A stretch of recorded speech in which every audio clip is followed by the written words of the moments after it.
Alguma vez você já sentiu que dá tudo pelos outros, mas quando chega a sua vez, não sobra nada? Já aconteceu de você se desgastar emocionalmente por agradar, por manter uma imagem ou por medo de ficar sozinho? E depois, no meio do caos, você se pergunta: onde estou eu nessa história? Este vídeo é para você. Hoje vamos falar de algo profundo, revelador e libertador. A necessidade de se priorizar para poder curar emocionalmente. Mas não faremos isso com frases bonitas ou motivacionais sem substância. Não. Vamos direto ao núcleo, à raiz da alma humana, da psique. E faremos isso de mãos dadas com um dos pensadores mais importantes de todos os tempos, Carl Gustav Jung. Jung dizia que aquilo a que você resiste, persiste, e muitas vezes essa resistência vem do abandono de si mesmo, de viver com uma máscara, de se sacrificar por todos, menos por você. E sabe o que é mais duro? Que muitas vezes acreditamos que isso está certo, que está certo se deixar por último, que está certo se adiar, que está certo calar o que sentimos. Mas não. Curar emocionalmente não é um ato de egoísmo, é um ato de consciência. Neste vídeo, você aprenderá por que é fundamental que você se priorize se quiser curar suas feridas emocionais. O que diz Jung sobre o inconsciente, a sombra e o processo de individuação. Exercícios introspectivos práticos que você pode fazer hoje mesmo para se reconectar consigo. E uma história impactante que colocará tudo isso em perspectiva e que pode mudar a forma como você vê sua vida. Se alguma parte de você se sente quebrada, apagada, silenciada ou presa em uma vida que não é sua, este vídeo é seu espelho. Fique até o final.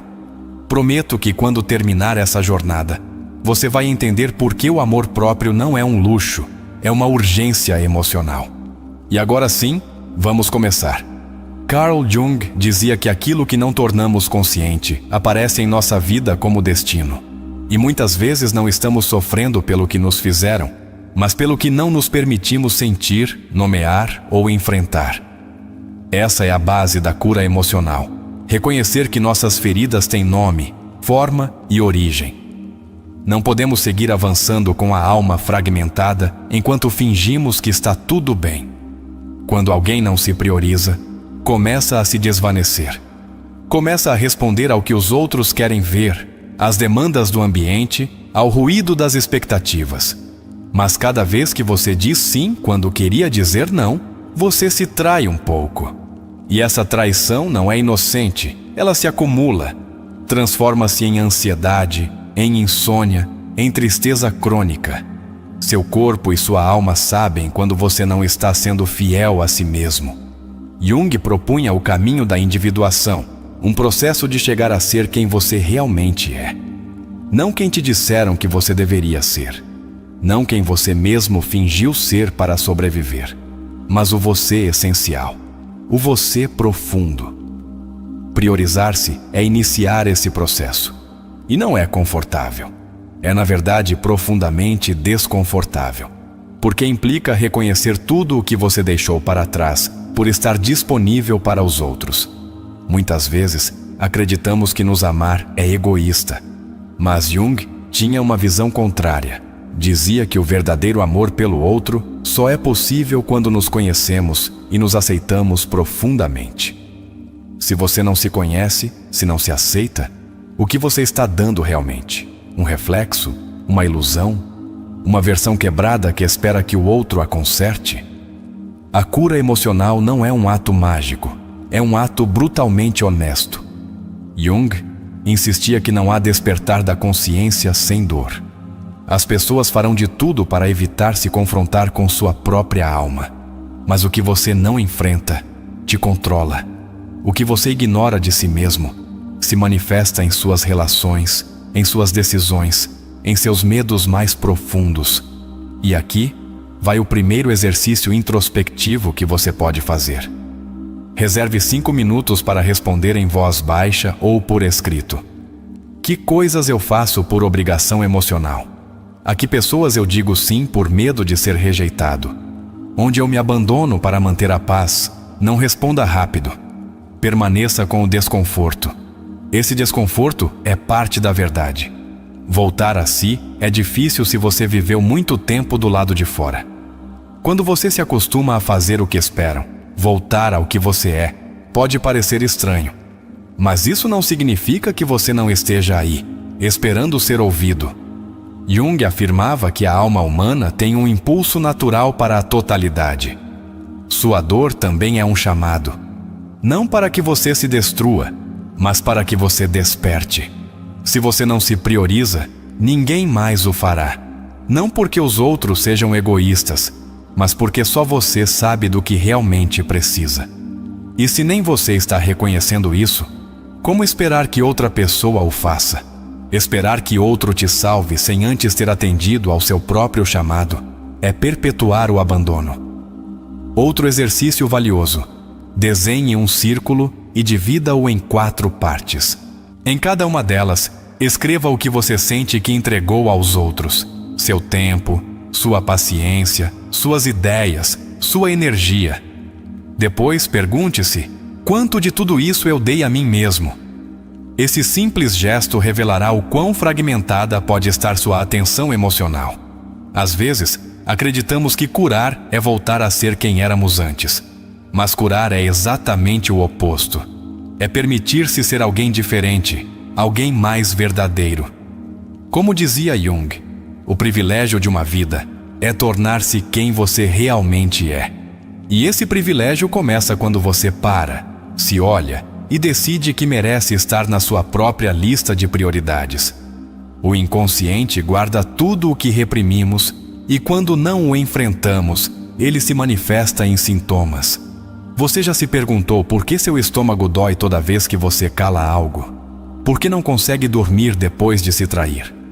O corpo é o palco onde a alma grita quando não é ouvida. Não se trata de pensar apenas em você.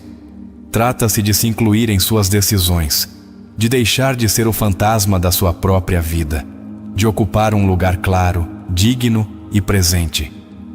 Jung nos advertia sobre os perigos de viver a partir da persona, aquela máscara social que todos usamos.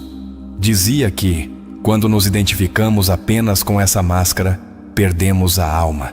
E perder a alma é mais comum do que você pensa. Perdemos a alma quando nos apegamos a relações que nos destroem. Quando dizemos sim para não sermos odiados. Quando calamos nossas necessidades por medo de conflitos. Quando fingimos estar felizes para não incomodar ninguém. Cada vez que fazemos isso, a sombra cresce. A sombra não é o inimigo. É a parte de você que ainda não foi amada. Jung dizia que, quando integramos a sombra, acessamos uma força vital poderosa. Não se trata de eliminar o que nos dói, mas de olhar para isso nos olhos, com respeito, e perguntar: o que você veio me ensinar? Muitas pessoas buscam curar evitando, mas a verdadeira mudança acontece quando você se senta com suas emoções, sem julgamento, sem pressa, sem culpa. Um exercício útil é escrever uma carta ao seu eu do passado. Aquele você que se abandonou, que se anulou, que se perdeu. Escreva a partir do presente, com compaixão, e depois leia em voz alta. Escute-se. Dê a si mesmo esse momento de reencontro. Há pessoas que vivem constantemente no caos, porque acreditam inconscientemente que não merecem paz. Jung afirmava que muitas de nossas condutas autodestrutivas são mecanismos de defesa para não sentir a ferida original. Mas essa ferida não se fecha se não for cuidada. Não se cura o que não se toca. Alguma vez você sentiu medo de estar sozinho consigo mesmo? Esse medo não é por acaso. É o temor de enfrentar o que está por trás do barulho. Mas é aí que a transformação acontece. Quando você fica consigo em silêncio, começa a lembrar quem você era antes do trauma, antes da máscara, antes do medo. Jung dizia que o encontro consigo mesmo é o encontro com o sagrado. E não o dizia em um sentido religioso, mas profundo. Nesse encontro, quando você não precisa mais fingir, há um tipo de paz que não se pode explicar com palavras. É a paz de se encontrar. de se priorizar. Esse caminho não é imediato, não há fórmulas mágicas, mas há passos claros. O primeiro, pare. Não continue vivendo no automático. O segundo, escute-se. Não o que os outros querem ouvir, mas o que seu corpo e sua alma precisam expressar. O terceiro, abra-se. Permita-se sentir o que você evitou por anos. As emoções reprimidas não desaparecem. Elas apenas se transformam em sintomas. E esses sintomas, muitas vezes, estão dizendo: volte para você. Priorizar-se é um ato de justiça interna. Você não está sendo egoísta, está restaurando a ordem emocional que você nunca deveria ter rompido para se encaixar. Às vezes, percebemos que estamos quebrados quando algo insignificante nos faz explodir. E dizemos: não sei por que reagi assim, mas você sabe. Sua alma está cansada e está esperando que você preste atenção. Jung diria: quando a alma está doente, o mundo exterior se torna um reflexo desse mal-estar. Neste momento, quero convidar você a fechar os olhos por alguns segundos e se perguntar: quem sou eu quando não estou fingindo? O que desejo quando não tenho medo?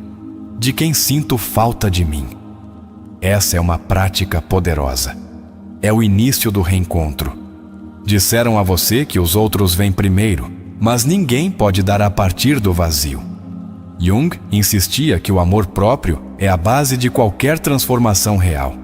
Se você quer mudar seu mundo, comece pelo lugar mais esquecido, seu interior.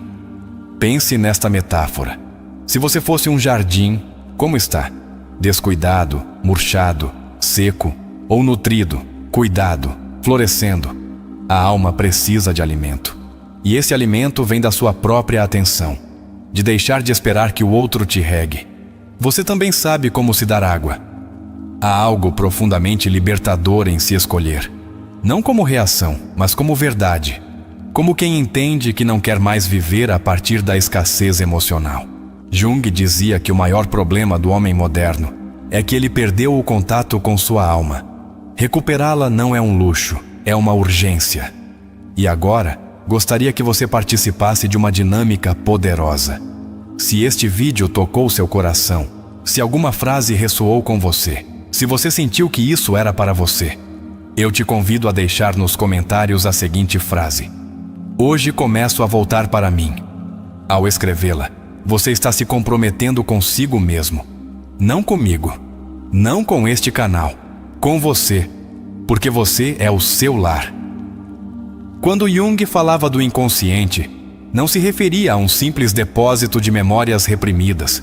Para ele, o inconsciente era uma dimensão viva, ativa, que influencia nossa vida de forma direta. Jung o chamava de outro lado de nós mesmos. Não conhecer esse lado é viver sob o controle de forças invisíveis. Um dos erros mais comuns no caminho da cura emocional é pensar que se trata apenas de curar o que é ruim. Mas Jung nos advertia que tanto a luz quanto a escuridão fazem parte do ser humano. Quem busca apenas ser bom cai facilmente na hipocrisia emocional. Curar é integrar. Não se trata de eliminar a sombra, mas de lhe dar um lugar. Priorizar-se é integrar essas zonas que você nega. É assumir que suas emoções não são uma fraqueza, mas um mapa. Se você sente raiva, não se reprima. Pergunte-se: que parte de mim está sendo ignorada? Que necessidade não está sendo respeitada?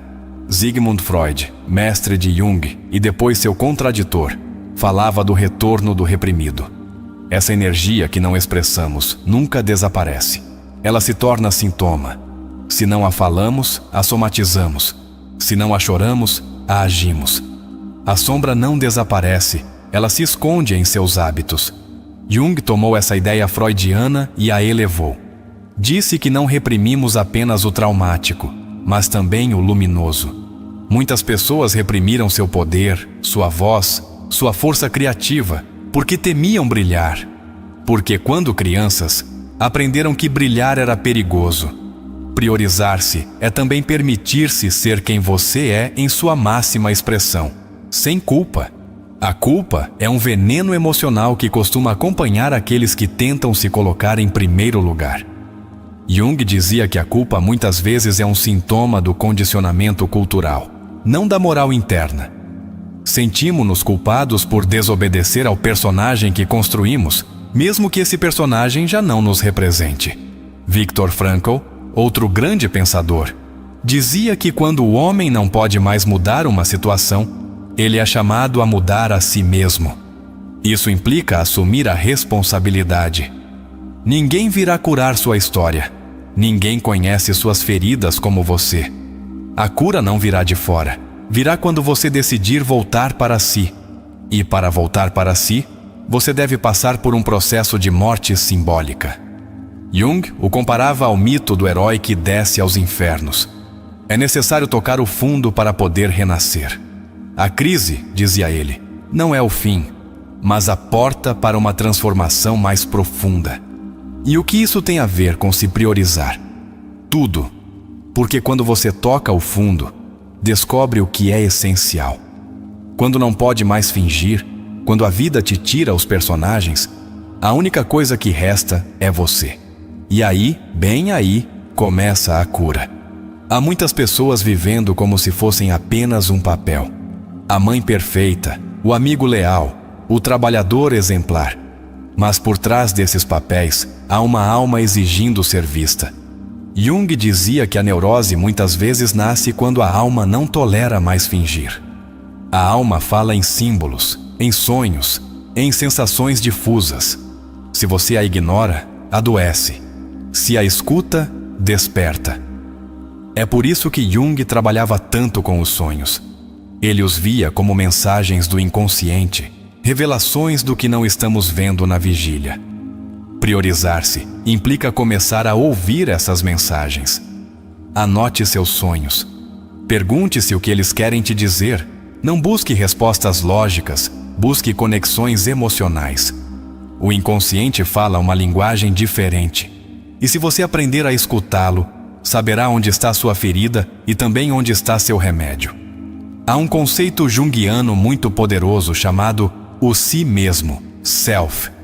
Não é o mesmo que o ego. O ego é sua identidade consciente.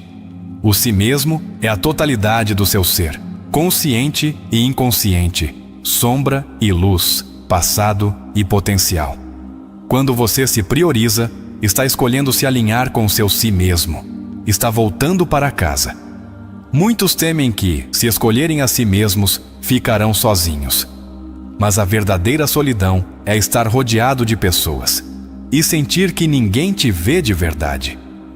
Quando você se prioriza, atrai relações que te veem em sua totalidade, não em seu personagem. Só quando você se escolhe, podem te escolher a partir da verdade. A tristeza, a ansiedade, o vazio são sinais de desalinhamento. Não são doenças em si mesmas, são mensagens. Algo dentro de você pede atenção. Jung dizia que por trás de toda neurose há uma alma que perdeu o sentido. Recuperar o sentido é um ato profundamente espiritual e psicológico. Aqui vai outro exercício. Imagine que você se encontra com você mesmo quando criança. Aquela criança que você foi. Olhe nos olhos dela. O que ela te diria ao te ver hoje? O que ela perdeu? O que precisa recuperar? Escreva esse diálogo. Leia-o. Permita que a criança te lembre quem você era antes de se esquecer. Outra ideia de Jung é que o inconsciente não guarda apenas o pessoal, mas também o coletivo. Há feridas que não são apenas suas, mas herdadas da sua família, da sua cultura, da sua história. Priorizar-se também é curar o que outros não puderam. É cortar correntes, é ser o ponto de inflexão. Muitos têm medo de mudar porque não sabem quem serão sem suas feridas. Mas você não é sua dor. Você é quem sobreviveu a ela. Você é o testemunho silencioso que ainda está aí, esperando que você lhe dê atenção. Jung falava desse núcleo inquebrantável, esse centro que resiste mesmo na sombra. É preciso ter coragem para fazer perguntas desconfortáveis. Por que atraio relações que me machucam? O que ganho ao continuar sendo quem não sou? O que aconteceria se eu finalmente deixasse de sustentar o que já está me matando? Jung diria que essas perguntas não destroem, elas libertam. É preciso ter compaixão consigo mesmo, porque você não escolheu suas feridas, mas pode escolher o que fazer com elas. Você pode continuar ignorando-as ou pode olhá-las com ternura. A alma não cura com julgamento, mas com verdade e amor. O ego teme a mudança, porque o ego quer certeza, controle, familiaridade. Mas a transformação exige caos, exige crise, exige soltar. O ego diz, isso sou eu, mas a alma sussurra, isso eu posso ser. Escute esse sussurro. Você tem séculos te esperando. Às vezes, a forma mais profunda de se priorizar é dizer basta. Basta ao abuso, ao silêncio, à submissão. Basta aquela voz interna que te repete que você não vale. Jung afirmava que o primeiro passo para a alma é a coragem de dizer a verdade, mesmo quando dói. O processo de individuação não é linear. Há retrocessos, recaídas, dúvidas. Você não está falhando, está aprendendo. Curar não é se tornar alguém perfeito, é lembrar que você sempre foi digno, mesmo na sua pior versão. A autoobservação é chave, não como crítica, mas como testemunha. Observe-se viver, observe suas reações. Quando você se abandona, quando se cala, quando se esquece, cada vez que fizer isso, simplesmente volte, sem reproches. Volte para você. Sua história não te define, mas te molda. Não fuja dela. Agradeça-a, porque graças a ela, hoje você pode construir uma nova narrativa. Jung dizia que, até que você torne sua história consciente, você repetirá os mesmos padrões e os chamará de destino. Você está aqui por algo. Está ouvindo isso por algo. Talvez porque chegou a hora. Talvez porque você não pode mais se adiar. Talvez porque sua alma gritou e hoje você decidiu escutá-la. Sua cura não transforma apenas você. Transforma seu mundo, sua forma de amar, sua forma de viver, sua forma de estar. O trabalho interior é o maior presente que você pode dar ao mundo. Você não é egoísta por se priorizar. Você é corajoso. Em um mundo que te ensina a se render, a fingir, a agradar, escolher-se é um ato revolucionário. Não se trata de se afastar dos outros. Trata-se de voltar para si para estar melhor com os outros. Respire. Você está no caminho. Não perfeito, mas seu. E isso já é lindo. Está pronto para continuar com a história que dará vida a tudo isso? Passamos para a quarta parte, a novela terapêutica baseada nos princípios de Jung. Ele se chamava Elias e tinha 42 anos no dia em que sua alma colapsou.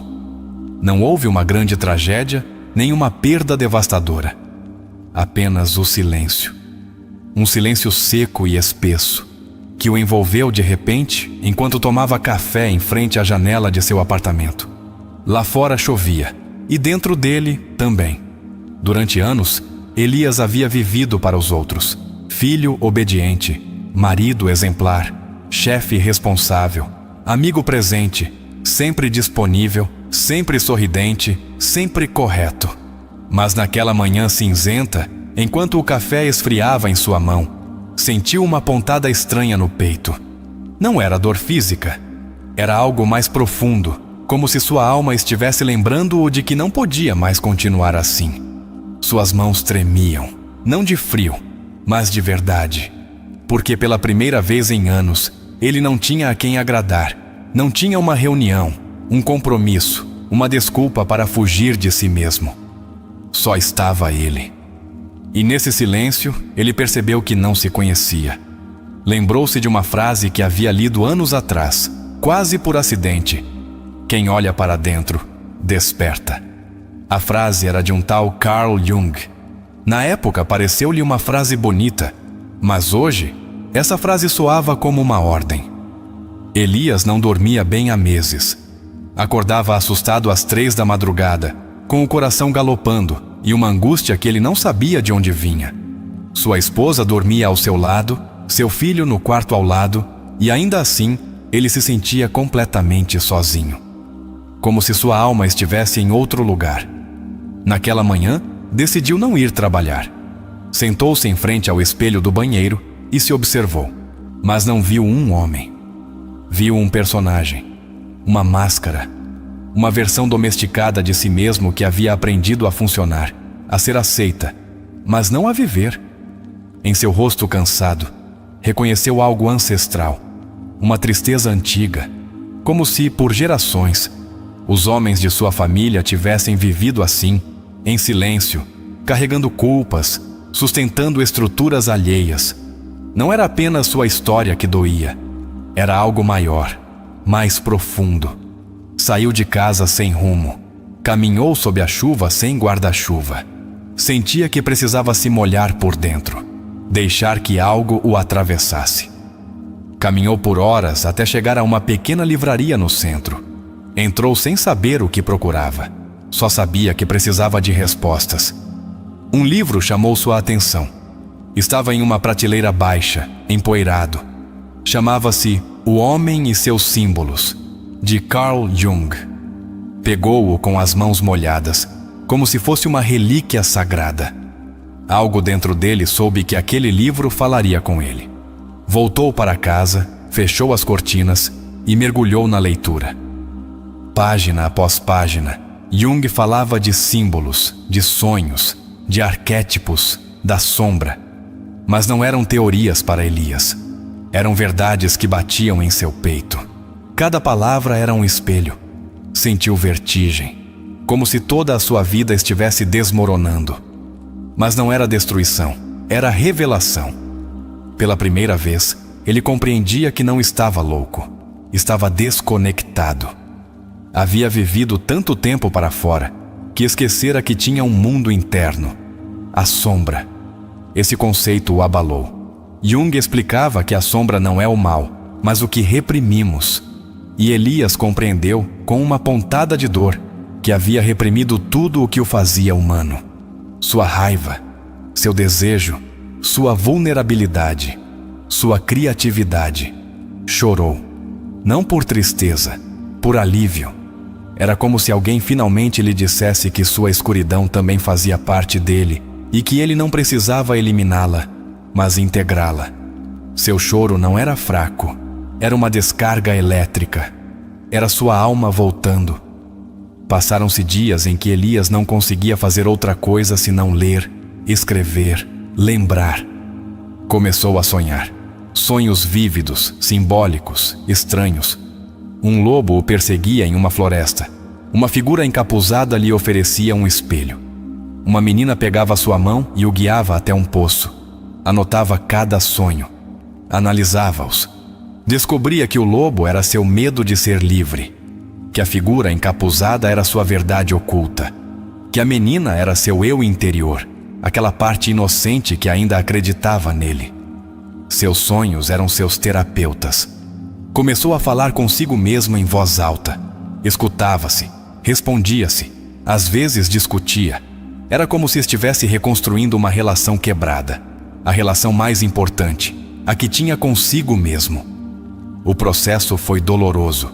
Descobriu que seu casamento era uma peça de teatro, que seu trabalho o sufocava, que sua vida estava cheia de compromissos vazios. Mas também descobriu algo sagrado: sua voz, seu desejo, sua humanidade.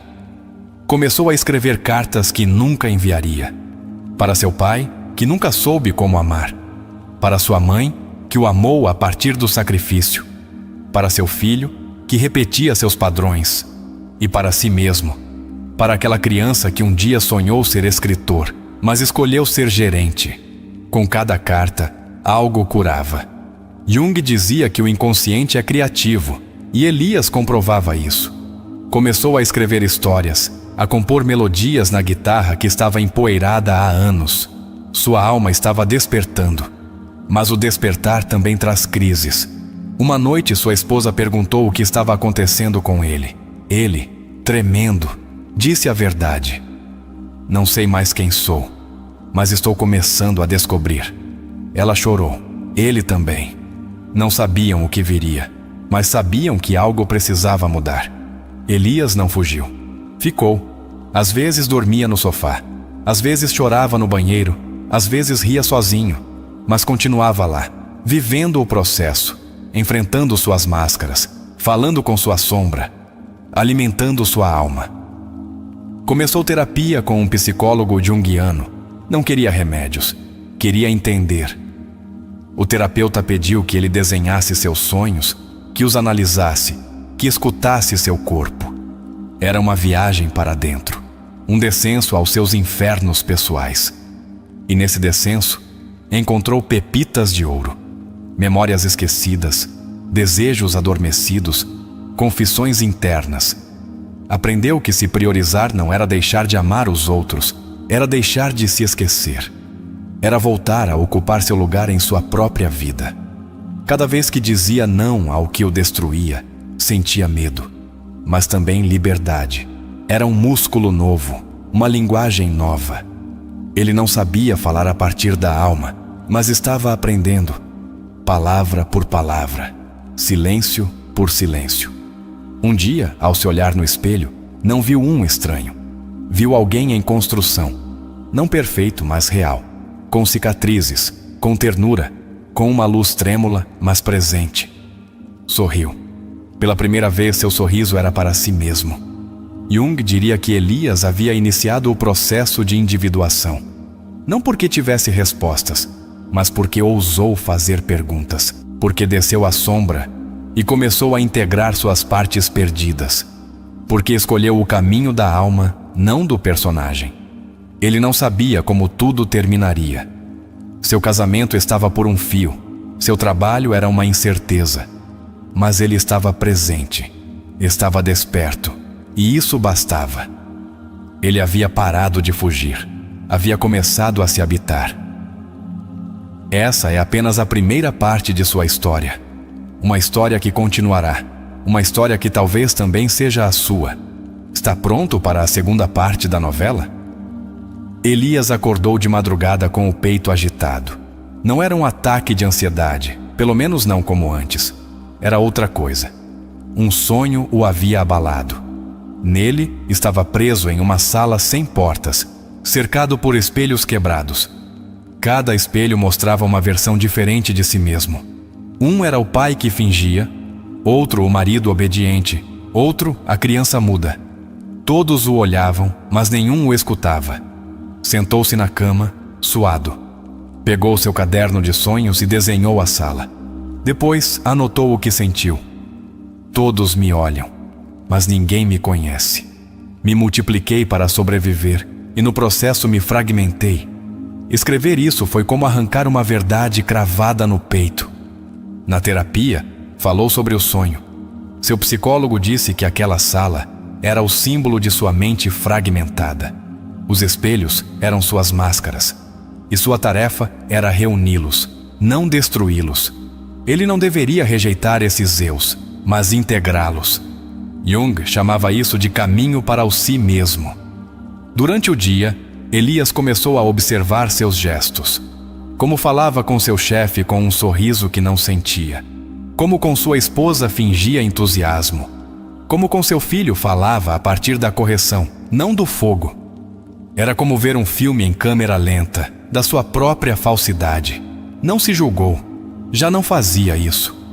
Compreendia que havia feito isso para se proteger, para ser amado, para sobreviver em um mundo que castiga a verdade emocional. Mas agora não podia continuar. Algo nele exigia autenticidade. Sua esposa notava a mudança. Sentia-o mais distante, mas também mais real. Uma noite, enquanto lavavam os pratos em silêncio, ela perguntou se ele ainda a amava. Ele respirou fundo. Estou aprendendo a me amar. E enquanto faço isso, descubro o que é o amor de verdade. Não foi uma resposta confortável, mas foi honesta. Ela chorou. Ele também. Decidiram fazer terapia de casal.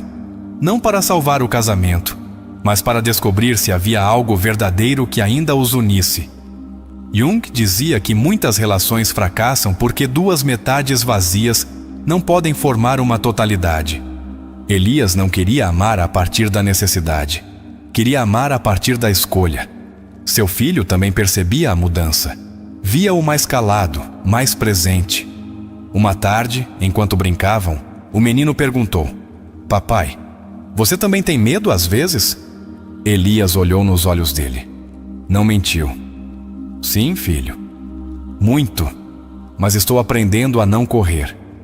O menino assentiu. Não disse mais nada, mas se aproximou e o abraçou com força. Nas sessões de terapia, começou a falar de sua infância, da rigidez de seu pai, da doçura cansada de sua mãe, de como aprendeu a se calar para não ser um incômodo. Cada memória era uma peça do quebra-cabeça que agora ele tentava montar. Uma imagem recorrente em seus sonhos era um corvo, negro, vigilante, voando sobre um campo seco. Seu terapeuta explicou que, na simbologia junguiana, o corvo representa a morte psíquica que precede o renascimento.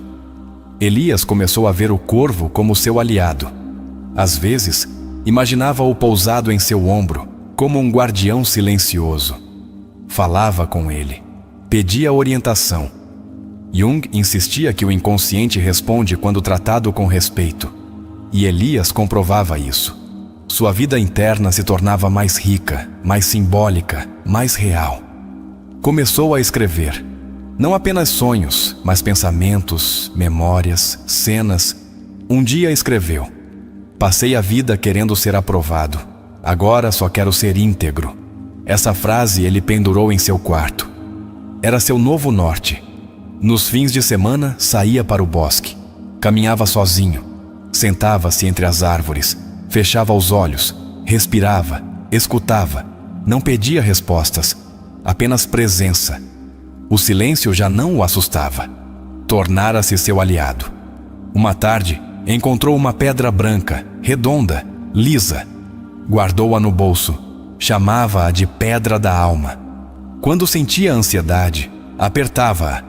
Lembrava-o de que tudo o que é real está dentro. Jung dizia que os símbolos carregam energia arquetípica.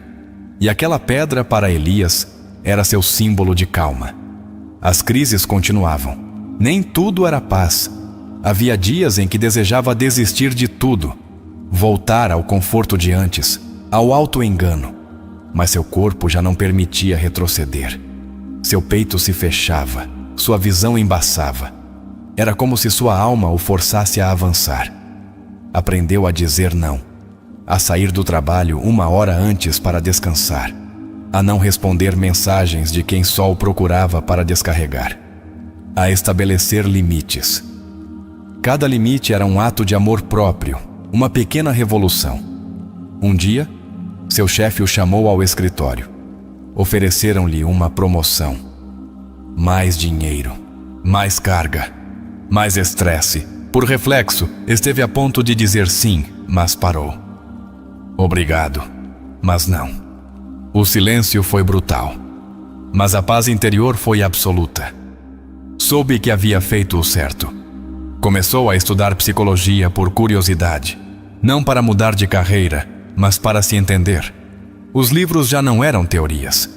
Eram mapas, portas, chaves. Jung tornara-se seu companheiro invisível. Seu terapeuta propôs um exercício: escrever a sua sombra. Não como inimiga, mas como parte dele. Elias fez isso. Escreveu 3 páginas.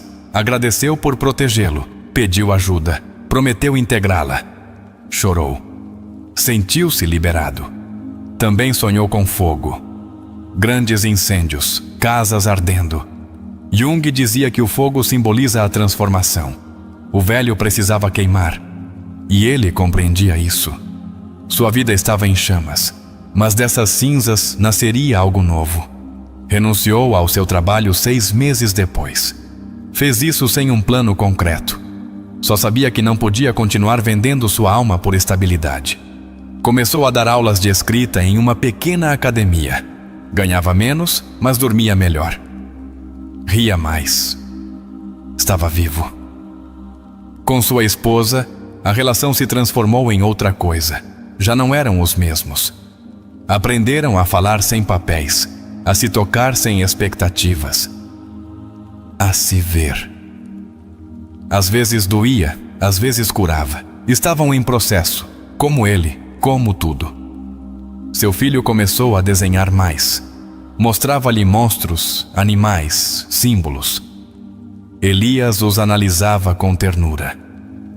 Sabia que as crianças também expressam seus mundos internos com imagens. E prometeu nunca mais negar a verdade emocional de seu filho. O corvo voltou em um sonho.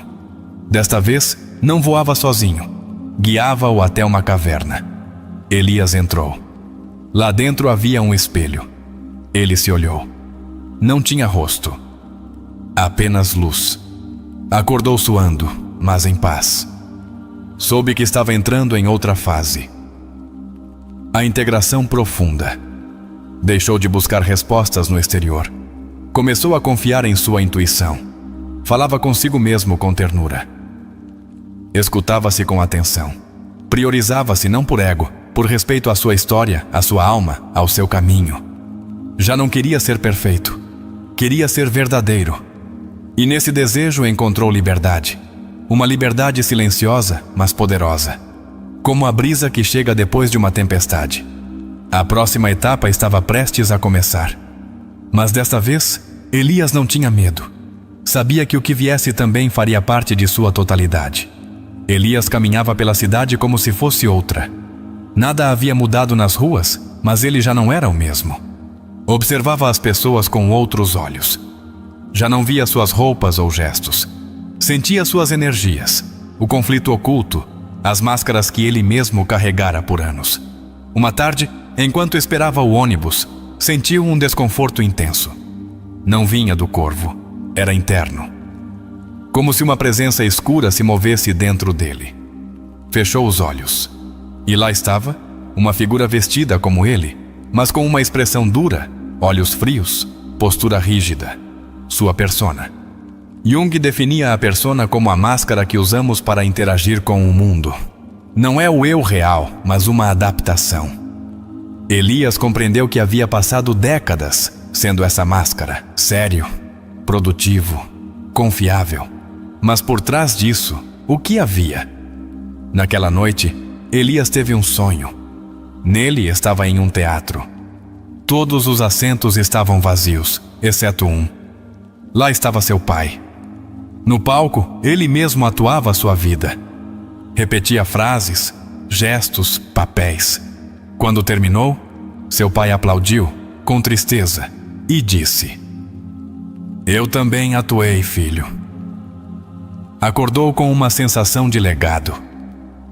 A máscara não era apenas dele, era herdada. Seu pai, seu avô, seus mestres. Todos lhe ensinaram a não sentir, a não falhar, a não chorar. Era hora de romper a corrente. Durante dias, escreveu sobre a persona. Desenhou seu rosto. Deu-lhe um nome. O eficiente, o correto, o educado. Depois escreveu uma carta para se despedir dela. "Obrigado por me cuidar, mas já não preciso de você como antes. Quero ser livre." Uma noite, enquanto caminhava sob a lua, sentiu-se observado. Não havia ninguém, mas seu peito batia forte. De repente, uma voz dentro dele disse: "Você ainda não cruzou o limiar." Elias soube que o pior estava por vir, e também o mais revelador. Aos poucos, começou a sentir a presença de um arquétipo, o velho sábio. Jung falava dessa figura como a consciência profunda que aparece quando a alma está pronta. Não é um guia externo. É a parte mais elevada de si mesmo, que atua como farol. O velho sábio apareceu em sonhos. Um ancião de olhos brilhantes, barba grisalha, mãos calejadas. Chamava-o pelo nome. Falava com frases enigmáticas. Uma noite disse: "Para chegar a você, você deve se perder." No dia seguinte, tudo começou a desmoronar. Sua esposa pediu espaço. Precisava se reencontrar também. Seu filho começou a ter pesadelos. Sua mãe adoeceu. O caos exterior refletia seu caos interior. Jung chamaria isso de noite escura da alma. Elias não fugiu. Voltou ao bosque, ajoelhou-se diante de um carvalho. Chorou. Gritou. Pediu orientação. E o vento respondeu com um silêncio sagrado. Sentiu que não estava sozinho, que algo, alguém, o sustentava por dentro. Em seu diário escreveu: perdi tudo o que me definia, mas agora tenho algo que nunca tive: presença. Já não precisava saber o que viria, só precisava estar. As noites eram intensas, sonhava com labirintos, com fogos, com escadas infinitas. Cada símbolo tinha uma mensagem. Cada imagem era uma porta. Já não sonhava apenas com seu passado. Sonhava com possibilidades. Um sonho o marcou especialmente. Estava em um deserto. Lá encontrou uma flor. Apenas uma. Ele a protegia com as mãos. Alguém tentava arrancá-la. E ele gritava: não atire de mim, é minha. Ao acordar, entendeu. A flor era sua alma. Começou a escrever poesia. Textos críticos, viscerais, ternos. Não os compartilhava. Eram para ele. Sua forma de falar com a alma. Jung dizia que a arte cura porque dá forma ao inconsciente. E Elias vivia isso com cada palavra. Seus dias eram simples. Ensinava, escrevia, caminhava. Não havia grandes conquistas, mas sim uma paz desconhecida. Havia deixado de lutar contra si mesmo. Sua alma não gritava, cantava. Uma tarde, seu filho perguntou se podia ler seus poemas. Elias hesitou. Depois cedeu. O menino leu em silêncio. Depois disse: papai, isso é como se seu coração falasse. Elias não conseguiu evitar chorar. Pela primeira vez, alguém o havia visto sem sua máscara. O processo de sua esposa foi paralelo. Na terapia, ela descobriu que também se perdera nos papéis. Decidiram se separar por um tempo, mas a partir do amor. Não por rejeição, mas por respeito. Cada um precisava encontrar seu centro. Elias aceitou. Já não precisava controlar. Confiava nos ciclos, nos símbolos, na sabedoria da alma. Não queria um final feliz. Queria um caminho real. Um dia, recebeu uma carta. Era de sua mãe. Falava de sua infância, dos silêncios de seu pai, de seu medo de ser fraca. Dizia: nunca soube como te ensinar a sentir, mas agora te vejo e você me dá esperança. Elias tremeu.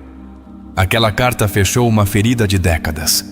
Começou a dar pequenos workshops de introspecção simbólica, não como mestre, mas como companheiro. Compartilhava sua história. Lia Jung, convidava-a a escrever.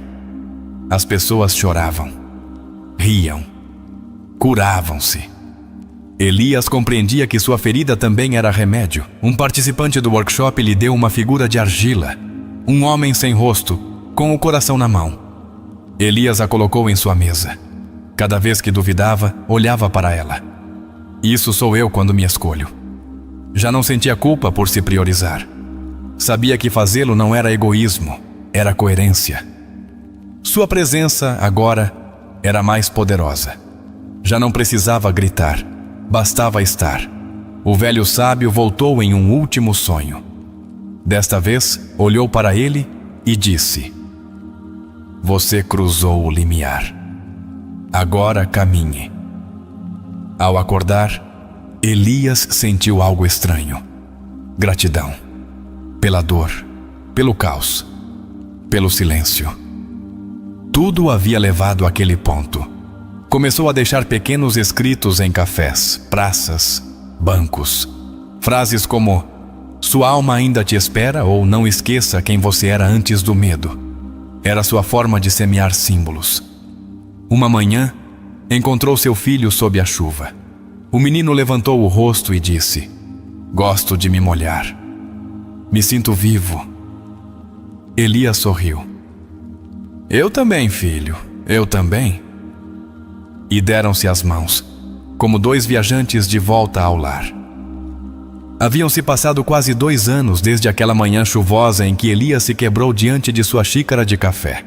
Agora, as chuvas continuavam caindo com a mesma frequência, mas algo nele havia mudado para sempre. Ele aprendera a se molhar com dignidade. a chorar sem vergonha, a não temer sua escuridão. Uma tarde qualquer, enquanto caminhava por uma trilha de terra que conectava sua casa à cidade, sentiu um impulso repentino. Precisava voltar à casa onde cresceu. Não por nostalgia, mas por fechamento. Era como se sua alma precisasse colocar um ponto final no passado para continuar escrevendo o presente. Pegou um ônibus antigo e chegou após 2 horas à sua cidade natal. Tudo parecia menor. As ruas, as árvores, sua antiga escola. E, no entanto, seu corpo reagia como se fosse um lugar sagrado. Sua memória emocional estava desperta. Diante de sua antiga casa, sentiu uma pontada no estômago. Lembrou-se das vezes que chorou em silêncio em seu quarto, das noites em que fingia estar dormindo para não ouvir as discussões de seus pais, dos dias em que sonhava em fugir. E agora estava de volta. Entrou com a permissão de sua irmã, que agora morava lá. Percorreu os corredores como quem caminha pelos caminhos de seu inconsciente. Tudo tinha um eco. As paredes, os objetos, os cheiros. Parou diante do espelho do banheiro. Olhou-se. E naquele reflexo, por um segundo, viu seu pai. Não era uma alucinação. Era um símbolo. Jung dizia que nossos pais habitam o inconsciente como figuras arquetípicas e que devemos enfrentá-los, compreendê-los para nos libertarmos. Elias sorriu com tristeza. Te entendo, murmurou. Você não soube fazer melhor. E eu também não. Mas hoje te libero. Naquela noite dormiu em sua antiga cama. Teve um sonho vívido. Estava em um barco, no meio de uma tempestade. O mar o sacudia. De repente, uma figura emergiu da água. Era ele mesmo, mas mais jovem, mais selvagem, com os olhos ácidos. O que você quer de mim? Perguntou. E a figura respondeu: ser aceito.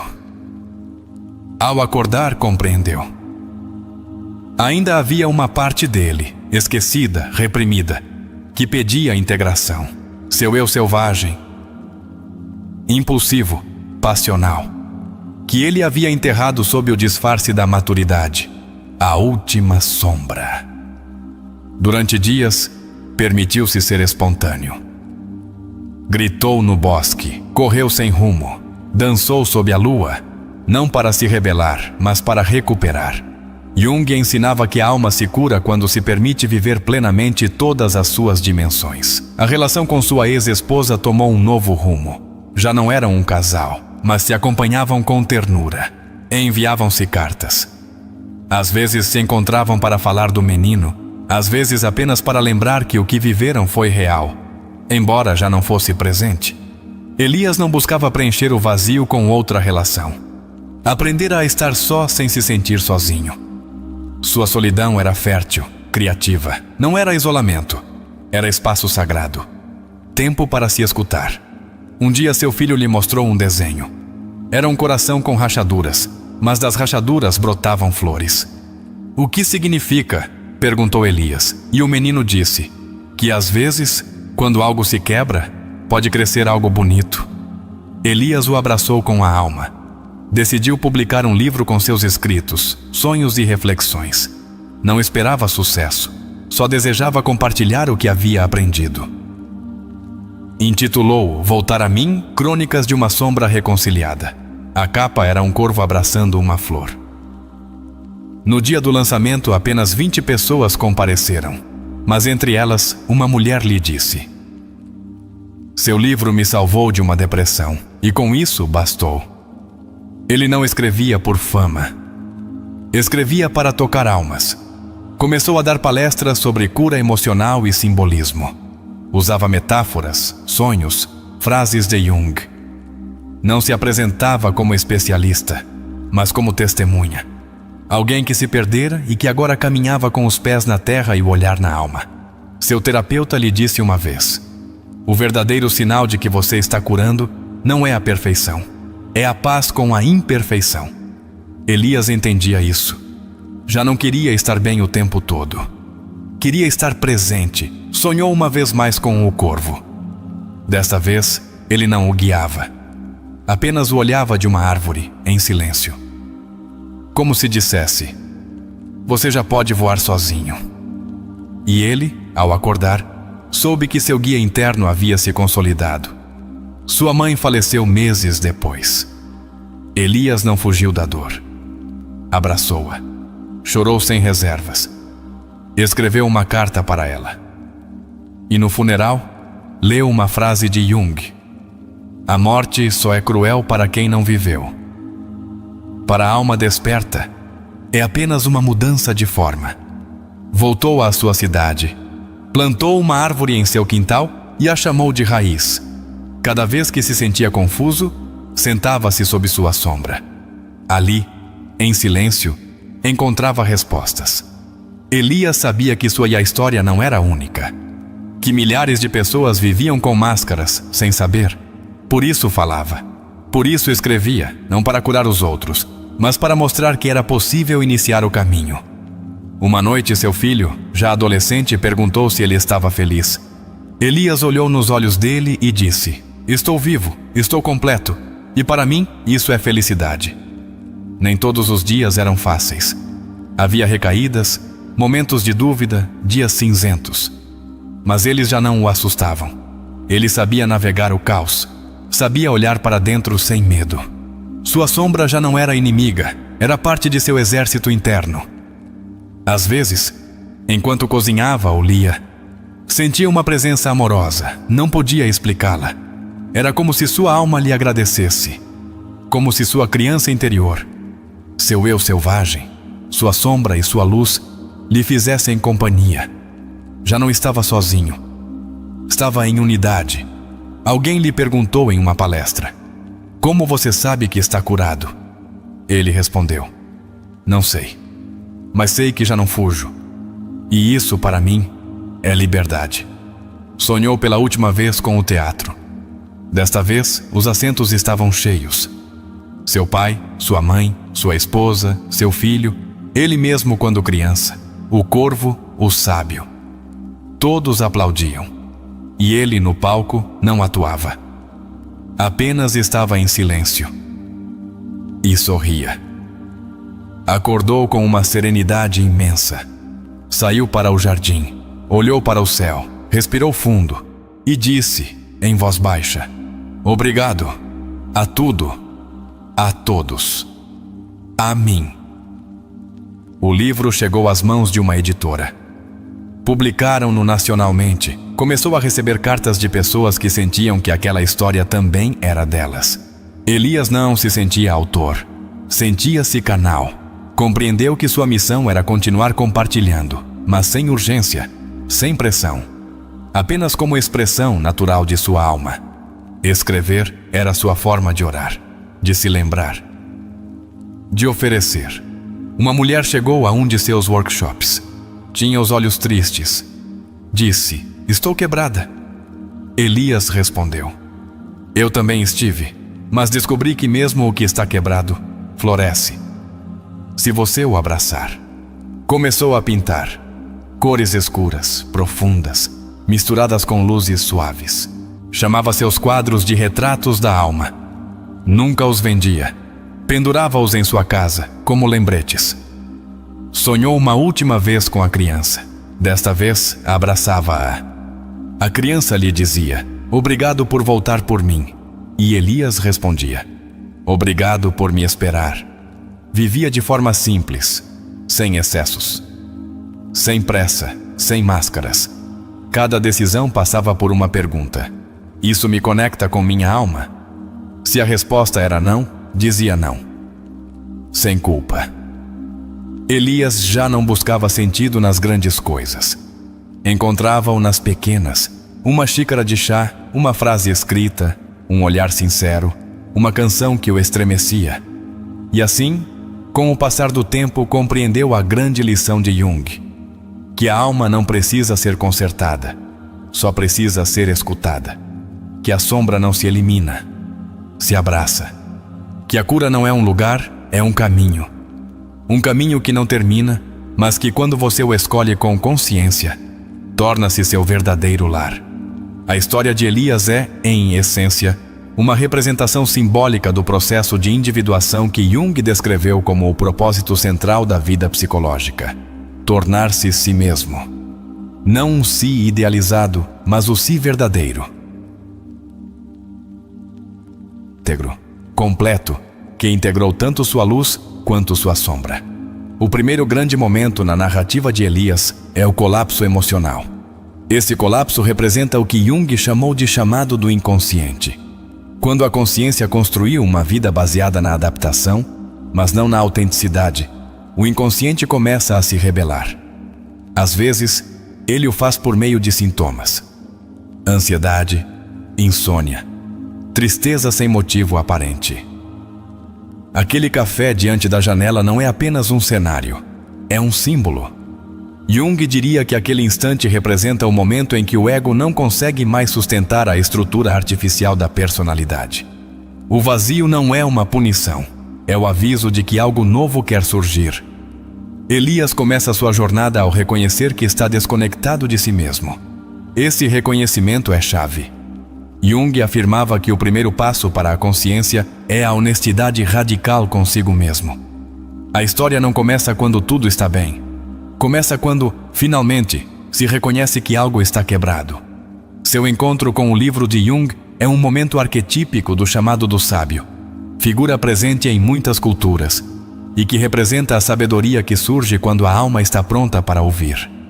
Não é coincidência que Elias encontre aquele livro velho, escondido, o símbolo do conhecimento oculto, que emerge quando você precisa.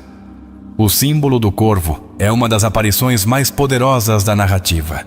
Na psicologia junguiana, o corvo representa a transformação, a alquimia interior. O escuro que guia para o luminoso. Elias não o teme, aceita-o como guia. E com isso, dá o primeiro passo para a integração de sua sombra. Os sonhos de Elias são também uma porta direta para o inconsciente. Jung dedicou boa parte de sua vida à análise de sonhos, pois considerava que eles continham chaves simbólicas para acessar os conflitos, desejos, traumas e potenciais da alma. No caso de Elias, os sonhos de perseguição, espelhos quebrados e figuras encapuzadas revelam partes de si que ainda não foram compreendidas. Quando sonha com múltiplas versões de si mesmo, está se confrontando com o que Jung chama de eu fragmentado. Cada personagem é uma adaptação, uma máscara.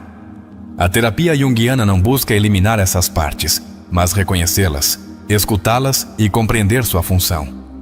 O símbolo do teatro e a atuação diante de seu pai também têm um significado profundo. O teatro é o espaço onde os personagens ganham vida, mas não são reais. Elias atuou sua vida para cumprir expectativas herdadas. Seu pai o aplaude com tristeza, não por zombaria, mas porque ele também o fez. O legado inconsciente. A confrontação com a persona, esse falso eu social, é um dos momentos-chave no desenvolvimento do indivíduo. Jung explicava que muitos adultos ficam presos na persona. São o que aparentam, não o que são. Elias rompe com isso e, com isso, inicia o descenso à sua sombra. A sombra, em termos junguianos, representa tudo o que reprimimos, ignoramos ou rejeitamos. Na história, a sombra se manifesta de múltiplas formas. Em sua raiva reprimida, em sua dor infantil, em seus desejos nunca expressados. Integrá-la não é se render ao caos, mas reconhecer sua existência sem julgamento. A figura da criança interior é central em muitas etapas da cura. Jung a chamava de criança divina, não como símbolo de inocência, mas como símbolo do potencial perdido, da alma original. Quando Elias se encontra com essa criança em sonhos, começa a reconexão com seu ser essencial. O velho sábio que aparece em seus sonhos é o arquétipo que representa a consciência superior, a guia espiritual ou psicológica interna. Jung dizia que, quando estamos prontos, o inconsciente nos envia um símbolo de direção. Não dita o que devemos fazer, mas indica por onde caminhar. Cada etapa da história de Elias é uma metáfora do processo terapêutico profundo. O confronto com a dor, o reconhecimento do autoengano, a exploração do inconsciente, a integração dos aspectos rejeitados e, finalmente, a construção de uma nova forma de estar no mundo. Desde uma perspectiva terapêutica, o fato de Elias decidir não fugir de sua crise é um sinal de maturidade emocional. Muitas pessoas, ao chegarem a esse ponto, escapam, anestesiam, repetem padrões. Mas ele escolhe ficar, sentar-se na dor. E isso transforma tudo. A carta à sua sombra é uma técnica junguiana que busca dar voz à parte rejeitada de si mesmo. Ao escrevê-la, Elias não apenas a humaniza, mas começa a integrá-la. Já não é um inimigo interno. É um fragmento essencial da alma. A relação com seu filho também se transforma. Já não é um pai a partir do dever, mas da presença. Na narrativa, o menino atua como ponte geracional. Representa a alma ainda não contaminada, que vê, sente, intui, e ajuda Elias a se lembrar. A separação com sua esposa é tratada com uma profundidade terapêutica importante. Não como um fracasso, mas como uma evolução. Jung insistia que as relações saudáveis não são as que duram, mas as que permitem a transformação mútua. Às vezes, amar é deixar ir. A decisão de renunciar ao seu trabalho representa a queda das estruturas falsas que sustentavam sua identidade. É o equivalente à torre nos arquétipos do tarô, a queda do artificial para construir algo verdadeiro.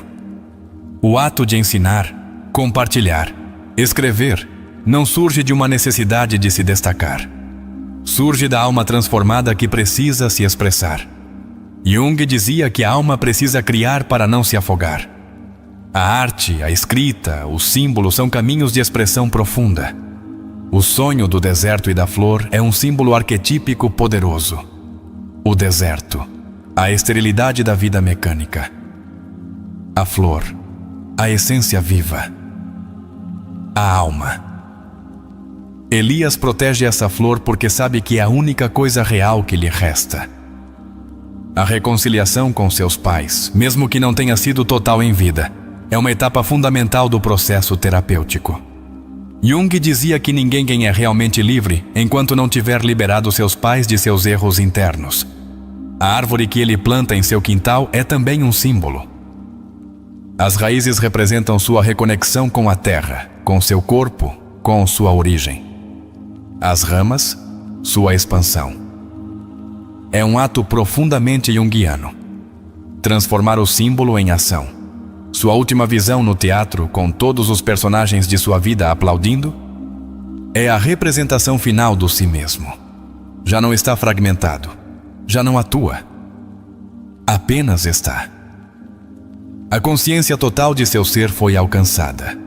Esta história, embora ficcional, tem um poder terapêutico real, porque toca arquétipos presentes em todos nós. A criança ferida, o sábio interno, a sombra, a máscara, a alma. Quem se vê refletido em Elias provavelmente está passando por uma etapa semelhante. E isso não é coincidência, é sincronicidade. Como diria Jung, o universo conspira quando você está pronto para olhar para dentro. O processo de Elias também ilustra algo muito importante, que curar não significa deixar de sofrer. Significa sofrer com consciência, com sentido, com propósito. Sofrer sem se perder. Jung dizia, não retenha quem se afasta de você, porque assim não chegará até você quem deseja se aproximar. E essa frase se encaixa perfeitamente na etapa em que Elias solta velhas relações para permitir novas formas de conexão. Desde uma perspectiva mais profunda, a história é uma jornada iniciática, um descenso ao submundo psíquico, uma morte simbólica e um renascimento a partir da alma. Nem todos se atrevem a caminhar por esse sendero, mas aqueles que o fazem mudam para sempre. Cada símbolo, cada sonho, cada decisão na narrativa tem um correlato psicológico. Não são adornos narrativos, são expressões do inconsciente que, quando reconhecidas, tornam-se força vital. Seguimos com a segunda parte da análise. A evolução de Elias não é um caminho linear, mas espiral. Como Jung explicava, a alma não avança em linha reta, mas em círculos concêntricos que nos levam de volta às mesmas feridas, mas a partir de um nível mais consciente. Cada retorno à dor traz um aprendizado diferente. Um dos elementos mais significativos do processo de Elias é sua capacidade de observação interna. Passar do automatismo à autoobservação é o primeiro grande salto em qualquer terapia profunda. Não se trata de se corrigir, mas de aprender a se ver. Em várias cenas, Elias escolhe o silêncio como espaço de transformação. Jung afirmava que o silêncio é uma das formas mais puras de entrar em contato com o inconsciente. Não porque o inconsciente fale em palavras, mas porque seus símbolos se manifestam no vazio. Quando Elias decide enfrentar sua sombra e não negá-la, inicia o que Jung chamava de caminho do meio. Nem luz, nem escuridão absoluta. Integração. Ver o feio sem fugir, ver o belo sem idealizá-lo. Essa neutralidade amorosa é a base do equilíbrio emocional. A figura da criança interior aparece como símbolo do ser mais essencial, aquele que ainda não foi dividido pelos mandatos externos. Elias, ao falar com essa criança, não apenas a resgata, também a escuta. E nessa escuta, a alma volta a fluir. A nível clínico, muitos pacientes chegam com sintomas semelhantes aos de Elias: ansiedade difusa, desconexão emocional, dificuldade para encontrar propósito. Mas no fundo, o que existe é uma fuga de si mesmos. Vivem para agradar, para se encaixar, mas não vivem a partir da alma. O corvo, que aparece repetidamente em seus sonhos, pode ser interpretado também como um símbolo do mensageiro entre mundos.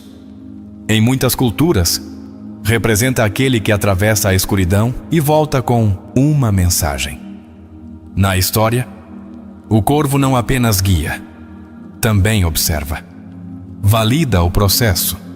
Os momentos de arte espontânea em Elias, escrita, pintura, poesia, não são apenas catarse. São mecanismos de expressão do inconsciente. Jung dizia que a arte permite que o irracional se manifeste de forma aceitável para a consciência. E nessa expressão, a alma cura. Um detalhe muito potente é como Elias deixa de buscar a perfeição para abraçar sua imperfeição. Essa é uma das lições mais profundas de Jung. A totalidade importa mais que a perfeição. Ser completo, não impecável. A cena em que Elias sonha com múltiplas versões de si mesmo presas em espelhos quebrados reflete a fragmentação do eu. Isso tem ressonâncias com o conceito de dissociação leve, onde diferentes papéis convivem sem integração real. O trabalho psicológico aponta para unir essas peças. Em sua relação com o filho, Elias repara em tempo real o que não pôde curar com seu pai. Isso é crucial, porque às vezes curar não significa refazer o passado, mas agir diferente no presente, para não repetir os mesmos erros. Outro símbolo que se destaca é o espelho. Em múltiplas cenas, Elias se confronta com seu reflexo. O espelho é o arquétipo da verdade, o que não se pode ocultar. Jung dizia que olhar o espelho interno exige coragem, porque mostra não o que queremos ver, mas o que realmente somos. A decisão de plantar uma árvore é um ato altamente simbólico. Raízes firmes, crescimento lento, fruto no tempo. Jung usava esse símbolo para falar do desenvolvimento espiritual. Enraizar-se não é ficar parado, é se alimentar do profundo. Quando Elias começa a ensinar, a dar palestras e a compartilhar seus escritos, não o faz a partir do ego, faz a partir da integridade. Jung dizia que quem passou pelo fogo de sua alma pode iluminar os outros sem queimá-los. A carta que recebe de sua mãe representa o perdão ancestral. Nem todos o recebem em vida, mas mesmo na ausência, pode-se trabalhar a partir do simbólico. A reconciliação interna com as figuras parentais é um dos pilares da psicoterapia profunda. Elias não apenas se transforma, aprende a se habitar. Isso que parece simples é um dos atos mais complexos da alma. Estar em si mesmo sem fugir. Estar presente sem se saturar. Habitar o corpo, a emoção, o pensamento, sem se fragmentar. O relato também nos mostra como a alma renasce através dos vínculos. Não basta o trabalho individual. A alma precisa de reflexos. Precisa olhar nos olhos dos outros e se reconhecer.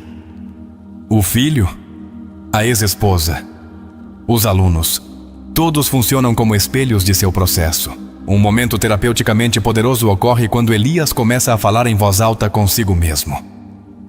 Jung considerava o diálogo interno uma ferramenta fundamental. Dar voz às partes internas cria uma ponte entre consciente e inconsciente. É uma ponte de reconciliação. O ato de rejeitar a promoção no trabalho é também um símbolo do rechaço ao velho paradigma. Mais dinheiro, mais status, mais estresse, às custas da alma. Elias não busca sucesso social, busca integridade. Essa é sua verdadeira riqueza. Em várias partes da história, enfatiza-se a escuta do corpo. As sensações físicas guiam Elias, e isso é terapeuticamente muito importante. O corpo é o inconsciente biológico. Muitas emoções reprimidas falam através da dor, da insônia, do peso no peito. Quando Elias escreve a carta a seu pai, vivo ou morto, realiza um ato de liberação profunda. Não se trata de culpar. Trata-se de compreender a dor herdada e de cortar os fios invisíveis que ainda ligam essa figura às nossas decisões atuais. O sonho do palco no final, onde todos aplaudem, não é um desejo de validação externa. É a manifestação da alma reconciliada. Todos os arquétipos aplaudem porque Elias finalmente se permitiu ser. Não fingir, não fugir, não impressionar, apenas ser.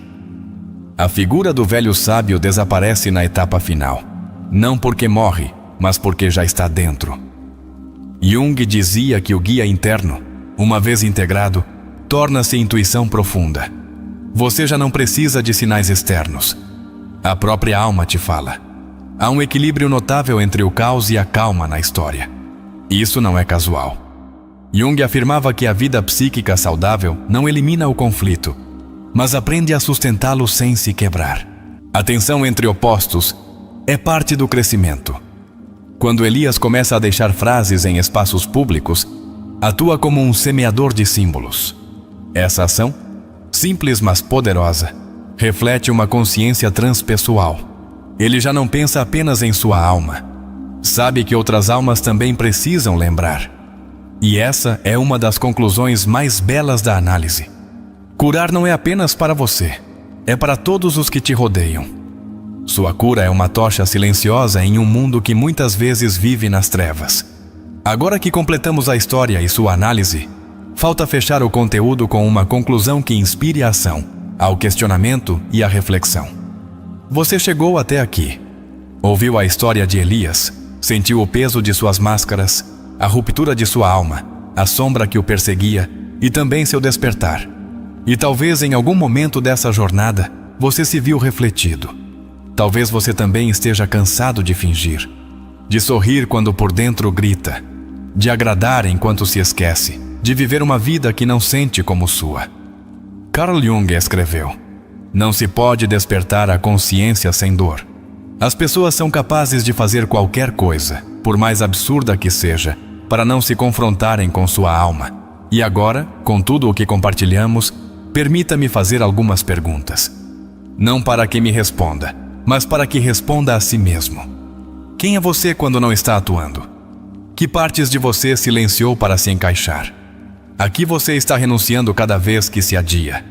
Que símbolos, que sonhos, que emoções estão falando com você e você não os escuta? E se, em vez de continuar sobrevivendo, você começasse a viver? E se, em vez de buscar validação, começasse a buscar a verdade? Olhe ao seu redor. As pessoas vivem rápido, mas não sabem para onde vão. Vivem conectadas, mas profundamente sozinhas. Vivem inteiras por fora, mas fragmentadas por dentro. E você? Vai continuar assim? Ou será que já é hora de voltar para si? Carl Jung não nos deixou receitas. Deixou-nos mapas, e o mapa mais poderoso é aquele que nos leva para dentro. Essa jornada não é confortável, não é rápida, não é popular, mas é a única que vale a pena.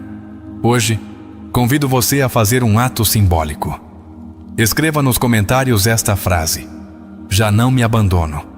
Se este vídeo ressoou com você, se alguma parte de você sentiu que isso era um espelho, deixe essa frase.